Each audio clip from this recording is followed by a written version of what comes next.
Welcome to the Childcare Directors Chair, the podcast for bold educators who are ready to lead, grow, and shake things up in early childhood education. Whether you're a teacher eyeing that lead role, a lead stepping into leadership, or a center owner dreaming big, this is your space to grow with purpose and leave your mark. Hosted by heart-centered leadership coach Erica Sacoccio, each episode brings you real talk, actionable tools, and a contagious laugh or two, all designed to help you step into your next level with confidence. So pour your coffee, pop in those earbuds, and take your seat, because your leadership journey starts right now in the Childcare Directors Chair. Hey guys, welcome back to the Childcare Directors Chair Podcast. Before we get into today's episode, I really have been thinking about how grateful I am. And so we're going to talk about being grateful today. But I am really grateful for those of you who listen on a regular basis and reach out to me through the text the show option, or you message me through our YouTube channel. So many of you listen or watch content on YouTube. I'm extremely grateful for that platform. Also, our Instagram, those of you who follow us on social media, thank you so much. If you don't currently follow us on social media, hop on over, because I really just love connecting with people. Definitely, if you follow me, I follow you back, because I really believe in supporting each other. So my platform isn't all about how amazing I am. It's really more how amazing all of you are. 2.5 years ago, no one even heard of me outside of Rhode Island. And within such a short time, I have been asked to go to so many states and just, share my story, share my expertise. And I could not be more grateful, to be honest. I'm grateful for so many things: my family, my friends, my family. I said my family twice because I'm so excited to the expanded family that I have. We adopted a little boy, and he's my grandson. And we have another little one that we're fostering right now, and hopefully that will also turn into a long-term placement. So many things to be happy about. So I just wanted to take this moment, and I want to share something that I've seen in early childhood centers in my experience. And I want to just talk about it a little bit. If I'm honest, you probably have lived some version of this as well. So let me paint the picture. It's early morning. The building is quiet in that strange way that childcare centers are before the day begins. The coffee is brewing. If you're like me, maybe it's hot water and you love tea. The lights are just coming on, and the staff are walking in with all different levels of energy, right? You've got some folks who are ready to seize the day, and then others that are just barely rolled out of bed. That would be my daughter. She does not love mornings. And I've watched directors in the moment do something that sets the tone for everything that follows. We're going to go with director number one. Director number one, standing at the front desk. Her body language already tells the story before she even says a word. Her arms are folded, the phone is in her hand, and her eyes are scanning the clock. And as the staff walk in, she starts with urgency. We're short again today, so I need everyone to be locked in. No mistakes. We can't afford it. Who are we going to move into a different room that's not normally their room? No one argues, but something shifts immediately. The shoulders tighten, conversations shorten, and people move faster.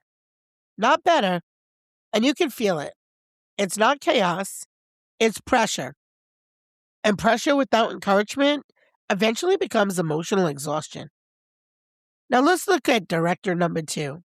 The same week, same type of center, same staffing challenges, and I walk into the building. And I see something completely different. The director is walking through the classrooms. She's not rushing. She's not hovering. She actually even stops at one teacher and says, I watched how you handled that parent conversation yesterday. I know that was not easy, but you stayed calm and you handled that so professionally the entire time, and that mattered. The teacher pauses. You can see it in her face. She wasn't expecting that. And something subtle changed. Not the workload, not the staffing, not the compliance expectations, but her posture. She stands differently. She breathes differently. She moves into her classroom differently.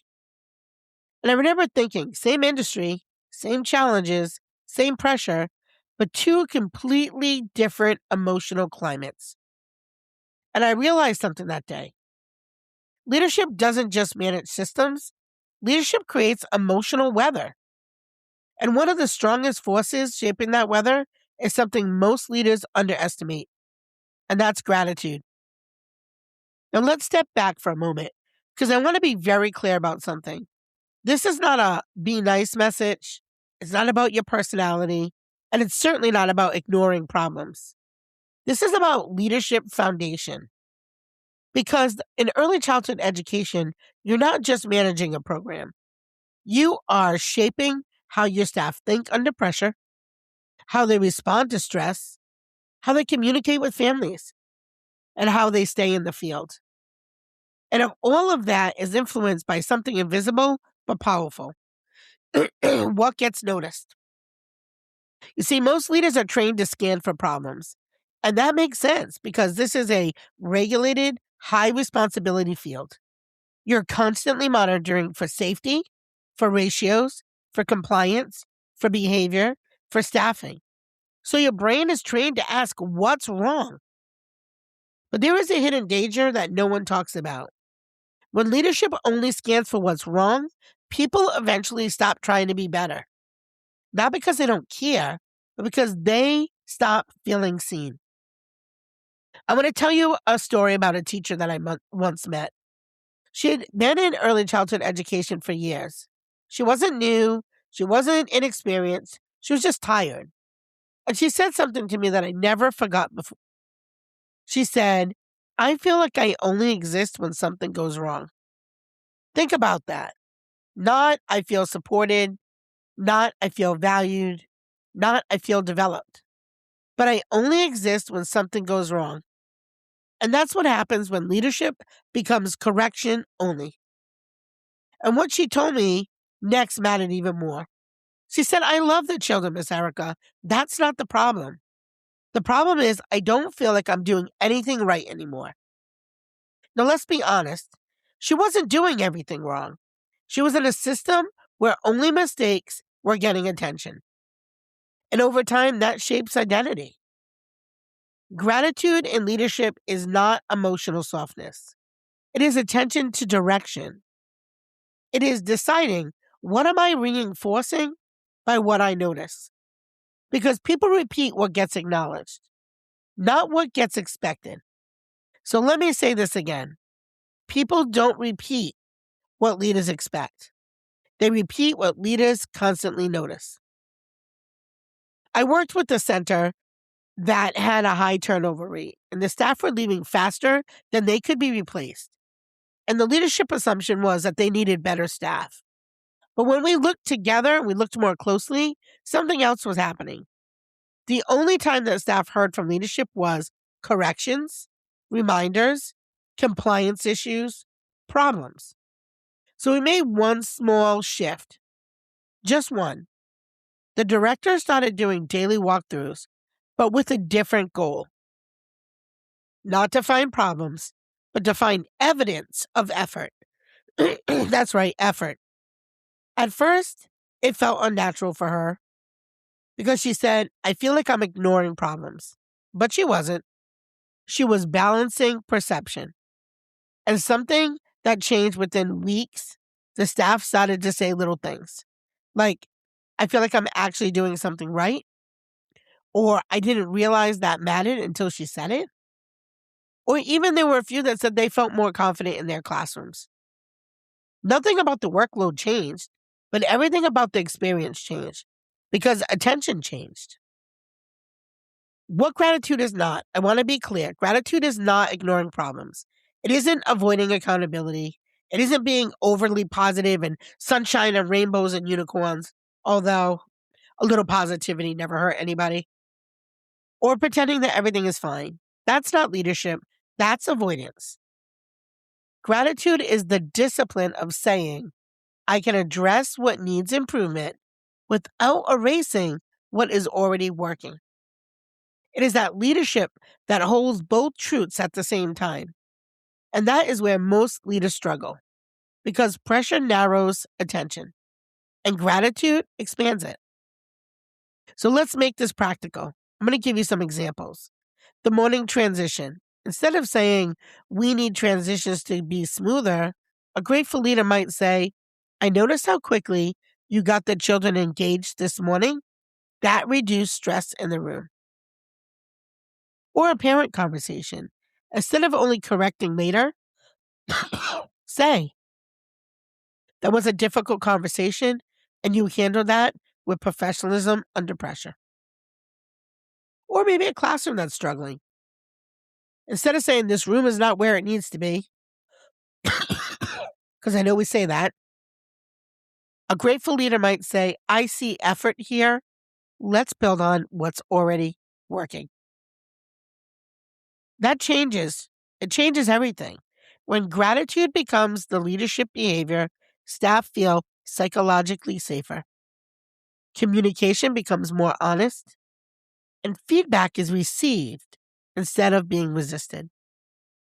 Your culture is going to become more stable.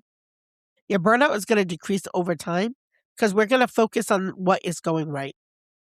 We're going to take that momentum. Because people don't just respond to instruction. They respond to how they are consistently perceived. No one wants to work in a place where they feel like they're not competent.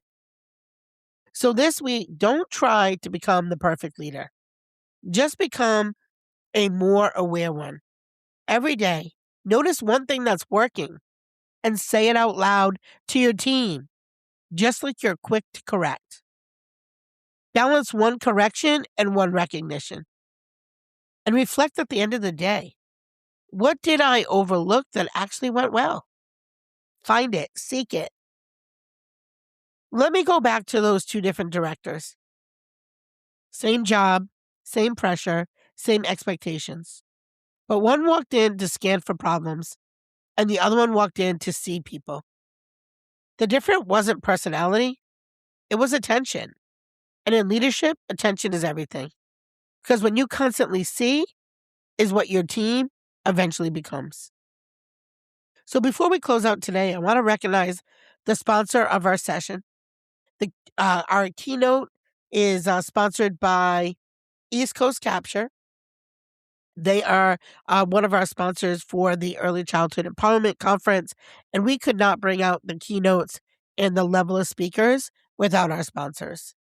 East Coast Capture captures professional photography and branding experiences for your childcare center. They help professionals present their best selves with confidence and clarity. They're known for creating high-quality headshots and visually branding content that supports educators, leaders, and organizations in elevating their professional presence.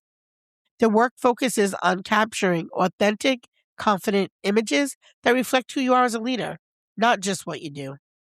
And one of the best parts, they're offering free headshots. That's right, free professional headshots right at their table at the Early Childhood Empowerment Conference. They will be in the Sky Lounge, which is located in the atrium, actually very close to the Childcare Directors Chair Podcast. So I encourage you to stop by, meet Brandy and her team, and take advantage of that opportunity. It's a simple but powerful way to invest in your professional presence and how you show up as a leader. And whether you use your headshot on your website, you use it if you're a speaker on your speakers page, you use it on your LinkedIn profile, but having a professional headshot instead of a bathroom selfie certainly puts out a whole different message. So that's it for today, guys. Grateful leadership is not soft leadership. It is I don't know why I can't talk today. It is precision leadership because it decides what grows and deciding what gets noticed. So that's it for today. Thank you for tuning in. And as always, I love you guys. I cannot wait to see you all in a couple days.